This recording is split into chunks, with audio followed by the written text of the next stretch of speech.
Saudações, pessoal!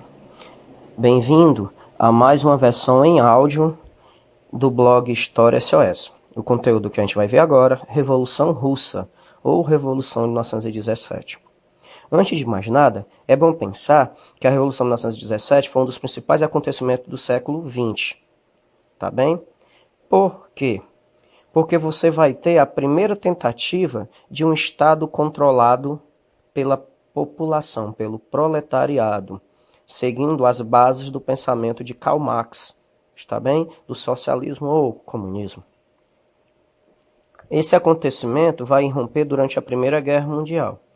E, apesar dos antecedentes dessa revolução ser de 1905, em que ocorreu a primeira tentativa revolucionária, tá bem? O que teve como estopim marcante para a Revolução de 1917 foi um acontecimento que ficou conhecido como o Domingo Sangrento. O principal aspecto dessa revolução, ela está baseada no comunismo, ou seja, seguindo os pensamentos desenvolvidos pelo filósofo alemão Karl Marx. Está bem? Valendo lembrar que, no entanto, apesar dessa tentativa de criar esse Estado baseado no proletariado, a ditadura do proletariado, muitos teóricos acreditam que, na verdade, a Revolução Russa não se caracterizou por uma revolução socialista, está bem? E sim mais como um corporativismo burocrático. O que seria isso?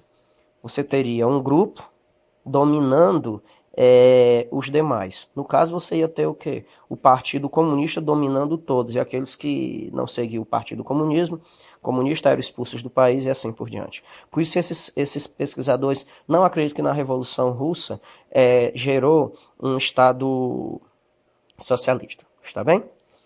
Mas vamos pensar. Dentre as causas para a Revolução Russa, nós vamos ter causas políticas, causas econômicas e causas sociais, que vão estar bastante interligadas. Qual era a situação do Império Russo, do Império Russo antes da Revolução?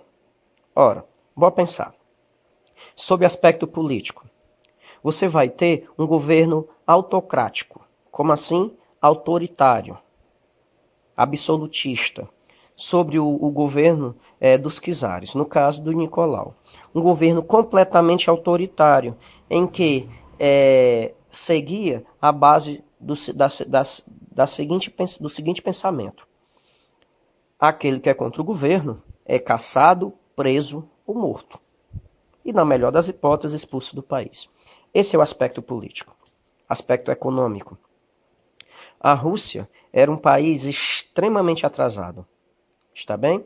Apesar de possuir a maior população da época e se configurar como um dos maiores, a base da economia era a agricultura, mas era uma agricultura muito atrasada, seguindo os moldes ainda da Idade Média. Fora isso, a própria população vivia de forma servil, como se ainda existissem, como se elas vivessem na Idade Média, na época dos feudos, em que o senhor feudal tinha poder de vida e morte sobre os servos. Essa era a situação econômica do país. Mesmo depois, quando o czar vai abrir o país para investimento estrangeiro e desenvolvimento de indústria, a situação não vai mudar muito, não. Porque aí a gente vai entrar no aspecto social. Primeiro, no aspecto social. A maior parte da população russa era formada por não russos. Isso mesmo. A maior parte da população era formada por estrangeiros que foram absorvidos quando o Império cresceu.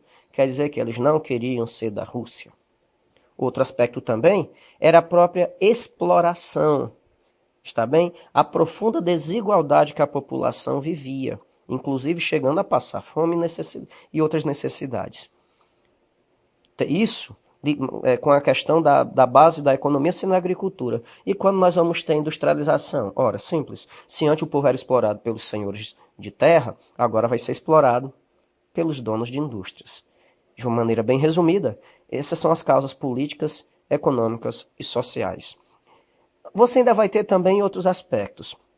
Você vai ter o quê?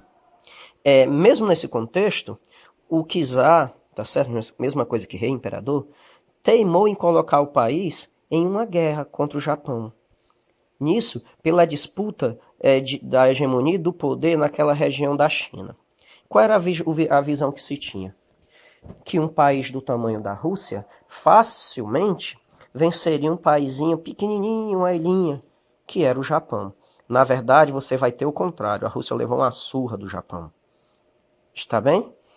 Fora isso, você vai ter o quê? Fora a humilhação de perder para a Rússia, para o Japão, o que se gastou nessa guerra foi absurdo. Mas quem mais vocês acham que sofria com isso? Os pobres ou os ricos? Obviamente os pobres, que tinham que pagar mais o imposto, ter seus filhos, seus maridos, seus irmãos e assim por diante, indo para a guerra e morrendo, e ainda tendo que pagar tudo. Com isso você vai ter o que em 1905? Um ensaio, tá bom? Um ensaio para a Revolução. Fora isso também, você vai ter uma coisa bem interessante. Nesse contexto em que a população vivia, você vai ter o surgimento da Rússia do primeiro partido de caráter marxista, está bem? O Partido Operário Social Democrata Russo. Entretanto, dentro do partido você vai ter pessoas com pensamento diferente, resultando numa rachadura no partido, criando o Partido Menchevique, criando os mencheviques e os bolcheviques. Mencheviques, minoria. Bolcheviques, maioria. Os mencheviques defendiam que o país, para se desenvolver, para poder chegar a um estado social, antes precisava passar por um estado burguês. Dica: quem vocês acham que os mencheviques eram sendo minoria? Ora, os ricos. Já os bolcheviques, maioria, defendia que para ir para essa revolução social, você poderia passar logo por uma revolução proletariada, ou seja, o trabalhador iria governar. Pois bem, nesse ensaio da revolução, em 1905, está bem? O que é que vai gerar com isso? O czar vai lançar mãos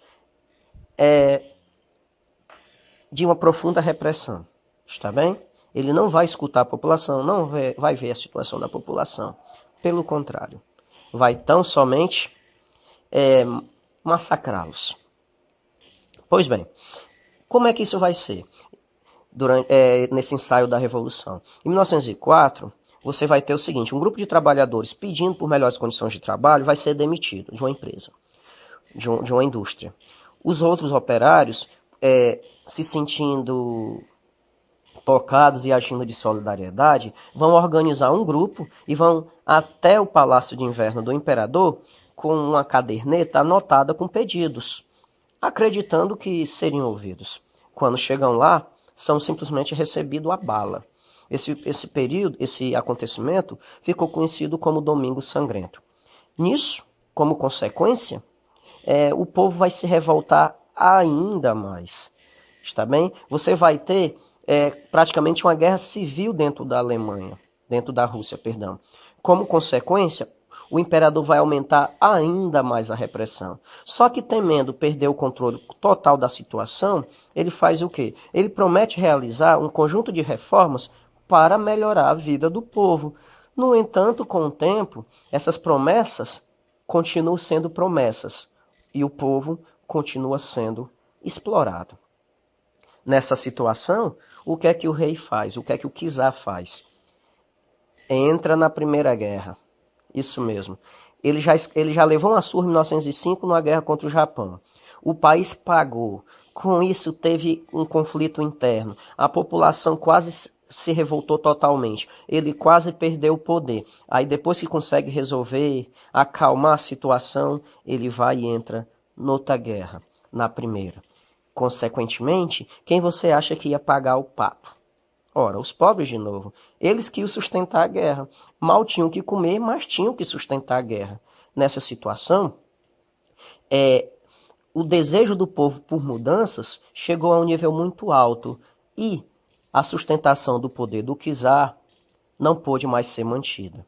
Está bem? Você vai ter aí graças à insatisfação popular e a um sentimento anti-governo, você vai ter a explosão de manifestações contra o governo, no que ficou conhecido como Revolução de Fevereiro.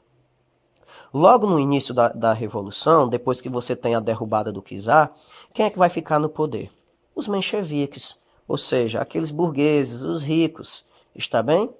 Sendo que seu governo, também chamado de governo provisório, vai acabar dividindo o poder com os sovietes.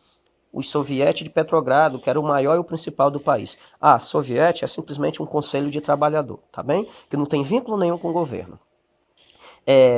Essa relação quer dizer que você vai ter no poder um grupo ligado aos ricos, à burguesia, dividindo o poder com um grupo ligado aos pobres. Consequentemente, você vai ter o quê?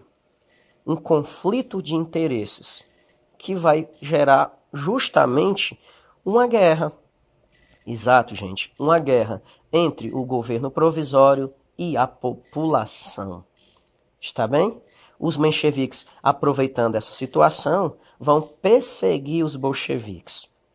No entanto, o governo desses mencheviques se mostrou incapaz de salvar o povo. O povo estava cada vez mais faminto, cada vez mais morrendo, e assim por diante. De quebra, os próprios mencheviques queriam manter-se na guerra, porque queriam vencer a todo custo. Obviamente, o custo seria a morte do povo, correto? Nessa situação, você vai ter mais conflitos internos no país. Está bem? Gerando aí uma espécie de revolução dentro da revolução. Como assim? Aproveitando a insatisfação popular contra os mencheviques, os bolcheviques vão, assumem o poder, derrubam os mencheviques, e tem lançado aí o que seria uma ditadura do proletariado. Está bem? Quem vai ficar no poder? O principal líder bolchevique, Lenin, seguindo uma filosofia do paz, pão e terra.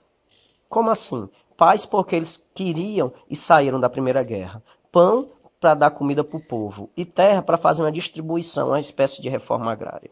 Está bem?